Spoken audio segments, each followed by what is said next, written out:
Hello students, स्वागत है एक नए वीडियो के साथ में। इस वीडियो में हम लोग फिर से बात करेंगे मैजिकल पेपर के बारे में। इससे पहले भी मैजिकल पेपर के बारे में मैंने आपको फार्मास्यूटिक्स के बारे में बताया हुआ है और ये डी फार्मा पार्ट 1 के बारे में और सेकेंड ईयर के फार्माकोलॉजी के बारे में बताया है।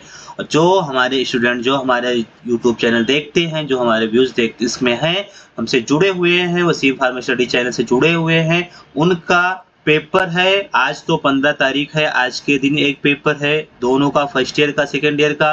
और फिर कल एक पेपर है, फर्स्ट ईयर वालों का होगा केमिस्ट्री और सेकंड ईयर वालों का होगा कम्युनिटी फार्मेसी। तो इस वीडियो में हम लोग बात करेंगे फर्स्ट ईयर के फार्मास्यूटिकल केमिस्ट्री के मैजिकल पेपर के बारे में। इस पेपर में मैं अपने एक्सपीरियंस के बेस पे सारे इंपॉर्टेंट क्वेश्चन को डिस्कस करने वाला हूं और बताने वाला हूं कि क्या क्वेश्चन आने की ज़्यादा पॉसिबिलिटी है। तो चलिए देखते हैं। सबसे पहला जो क्वेश्चन या इसमें मतलब क्वेश्चन देखो, क्वेश्चन का सीरियल नंबर चेंज हो सकता है। मैं इसमें जो अरेंजमेंट किया हूँ उसमें सबसे पहले आर्सेनिक को रखा हूँ। आर्सेनिक लिमिट टेस्ट आपको पढ़ के जाना है, डायग्राम पढ़ के जाना है। कई बार पूछा गया है, चांसेस है फिर से इसको रिपीट कर दे, या अगर रिपीट नहीं किया तो क्लोराइड और सल्फेट का एक बार देख लेना, उसका प्रिंसिपल और रिएक्शन देख लेना, ठीक है।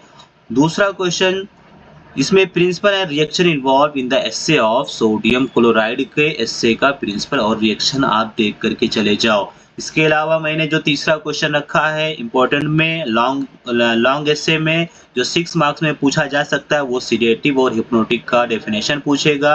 हो सकता है इसका क्लासिफिकेशन भी आए और स्ट्रक्चर यहाँ पे आप रेडी कर लो फिनोबार्बिटल का, ठीक है। Question number 4, anti bacterial agent क्या होते हैं, जिसमें आपको यहाँ पे एमॉक्सिसिलिन और क्लोक्सासिलिन के स्ट्रक्चर का आप रेडी कर लेना स्टूडेंट। क्वेश्चन नंबर 5 जो मैंने रखा हुआ है वो है एक्सप्लेन एंटी ट्यूबरकुलर, मतलब जो टीबी में यूज होने वाली ड्रग है उसके बारे में, और आपको स्ट्रक्चर बनाना है INH, ठीक है ना। इसको आइसो निकोटिनिक एसिड भी बोलते हैं।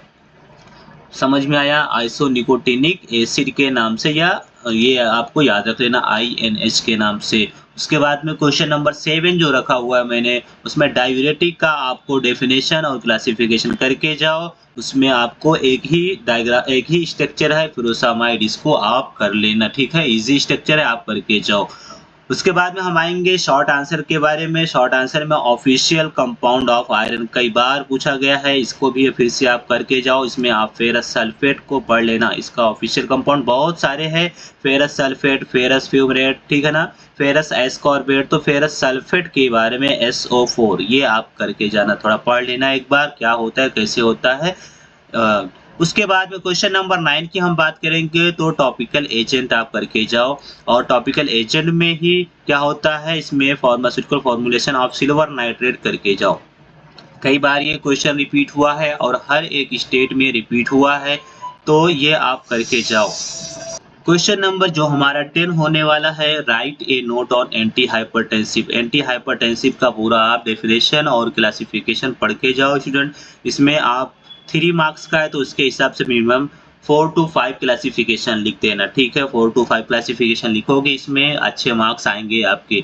और जो मैंने क्वेश्चन नंबर 11 रखा हुआ है, एंटी डायबिटिक करके पूछेगा या हाइपोग्लाइसेमिक करके पूछेगा, तो ये आप सेम स्ट्रक्चर रहेगा, दोनों का आंसर सेम है, चाहे वो एंटी डायबिटिक करके पूछे या हाइपोग्लाइसेमिक करके पूछे। इसके अलावा स्ट्रक्चर ऑफ आपको मेटफॉर्मिन कई बार आपको पढ़ाया हूँ, बहुत सारी स्ट्रक्चर की सीरीज है, सब कुछ है, वहाँ पे वीडियो आप सर्च करोगे आपको मिल जाएगा, ठीक है। इसके अलावा write a short note on gravimetric analysis क्या होता है, ये चैप्टर नंबर 2 अगर आप पढ़े होंगे तो उसके अंदर ये रहता है, इसके बारे में थोड़ा सा आप देख करके चले जाओ। देन क्वेश्चन नंबर 13 जो कई बार पूछा गया है, एड्रीनर्जिक पूछा गया है, या इसी को सिम्पैथोमिमेटिक कहते हैं, एड्रीनर्जिक या सिम्पैथोमिमेटिक। अगर ये नहीं पूछेगा तो मैं फिर भी बता दे रहा हूँ, कोलिनर्जिक पूछे, ठीक है ना, या तो कोलिनर्जिक पूछेगा और कोलिनर्जिक को बोलते हैं पैरासिम्पैथोमिमेटिक, ठीक है, ये बात याद रखना। और इसी टॉपिक में क्या हो सकता है, एड्रीनर्जिक ब्लॉकिंग होता है, एड्रीनर्जिक ब्लॉकिंग ए बी कर दिया मैंने, और कोलिनर्जिक ब्लॉकिंग। तो ये 4 हैं, इन चारों में से कोई ना कोई पूछता है। फिलहाल आप मिनिमम एक कोई एक करके जाओ, ठीक है। और हम बढ़ते हैं क्वेश्चन नंबर 14 की ओर। क्वेश्चन नंबर 14 में आपको क्या करना है, आइबुप्रोफेन के बारे में पढ़ना है। ये आपने NSAID चैप्टर पढ़ा होगा, उसके अंदर आइबुप्रोफेन है, वहाँ पे स्ट्रक्चर सब बताया गया है। और नहीं देखे हो, आपने नहीं पढ़े हो, तो हमारे यूट्यूब चैनल पे वो भी अवेलेबल है, आप सर्च करेंगे आपको मिल जाएगा स्टूडेंट। चलिए बात करते हैं क्वेश्चन नंबर 15 की ओर। यहाँ पे मलेरिया के बारे में, एंटी मलेरियल ड्रग के बारे में आपको पढ़ के जाना है। और यहाँ पे right the structure of chloroquine, यहाँ पे क्लोरोक्विन फॉस्फेट पढ़ के जाओ, ठीक है ना। ये मलेरिया के अंदर ड्रग है, चैप्टर पढ़ाए होंगे आपको आपके टीचर्स ने, तो थोड़ा सा रिवाइज करके जाओ। और यहाँ पे फिर क्वेश्चन नंबर 16 की बात करेंगे, एंटी न्यूप्लास्टिक। ये कैंसर वाला चैप्टर है। केमिस्ट्री में आपके चैप्टर नंबर जो 13 है वही है यहाँ पे, ठीक है। इसमें आपको सिस्प्लेटिन का स्ट्रक्चर करके जाना है। उसके बाद में क्वेश्चन नंबर 17, एंटासिड आप पढ़ के जाओ। एंटासिड क्या होते हैं तो उसको आप पढ़ के जाओ, एग्जाम्पल पूरा पढ़ के जाओ। नहीं भी आपको पढ़े हो तो आप हमारे यहाँ से यूट्यूब चैनल से भी आप देख सकते हो। उसके बाद हम लोग बात करेंगे 1 मार्क के क्वेश्चन के लिए, तो डिफाइन एरर। एरर के बारे में आपको करके जाना है यहाँ पे। उसके बाद में 2 antibiotics use as a cancer treatment, ठीक है ना। तो वैसे होता है एक्टिनोमाइसिन, एक्टिनोमाइसिन और बिलियोमाइसिन। ये दो मैंने आपको बता दिया। वैसे आप जो भी आपको अच्छा लगता है करके जाओ। केमिकल नेम ऑफ क्लोरामफेनिकॉल देख के जाओ। और सिस्टमिक एंटासिड क्या होता है इसका एग्जाम्पल देख करके जाओ। स्ट्रक्चर ऑफ डायजेपाम देख के जाओ, ठीक है। इसके अलावा यहाँ पे डिफाइन मोलरिटी एंड नॉर्मेलिटी का डेफिनेशन देख करके जाओ, कई बार पूछा गया है, इसके लिए मैंने ये सारा अपने मैजिकल पेपर में रखा हुआ है। और मॉलिक्यूलर फार्मूला ब्लीचिंग पाउडर आप देख करके जाओ, ठीक है ना। इसके अलावा ऑक्सीडेशन रिडक्शन टाइट्रेशन, ये टाइट्रेशन याद रखना ये क्या होता है, तो ये भी आप देख के जाओ। और name the source of insulin, ox होता है और पिग होता है, ये भी आप देख के जाओ। इससे क्या होता है ये भी देख के जाओ। एंटी एंजाइनल क्या होते हैं, 1 मार्क में आप देख करके जाओ, इन सब को देख के जाओ, ठीक है। और इसके अलावा डिफाइन एनाल्जेसिक्स, और क्या है उसके अंदर एनाल्जेसिक्स के बारे में देख करके जाओ। एंटी इन्फ्लेमेटरी क्या होते हैं, ये वही आइबुप्रोफेन, ये सब पूरे चैप्टर उसी में मिलेगा। डेंटल प्रोडक्ट क्या होता है, एटलीस्ट आपको 2 3 4 लाइन का देख के जाओ, चाहे 4 लाइन देख लो एटलीस्ट, ठीक है। और उसके बाद में हम बात करेंगे क्वेश्चन नंबर 31 के बारे में। 31 में क्या बताया गया, मेडिसिनल गैसेस का स्टोरेज कंडीशन कई बार पूछा जाता है, तो वो कोई भी पूछ सकता है, इसलिए मैंने यहाँ पे तीनों दे दिया है। नाइट्रस ऑक्साइड देख लेना, कार्बन डाइऑक्साइड देखना और ऑक्सीजन, तीनों में से कोई ना कोई एक पूछेगा ही पूछेगा, 100% पूछेगा।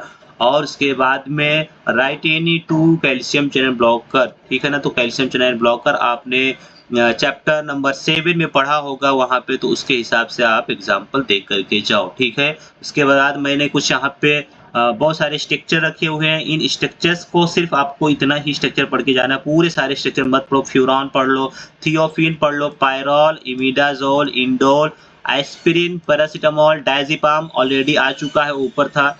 अल्प्राजोलम, ठीक है ना।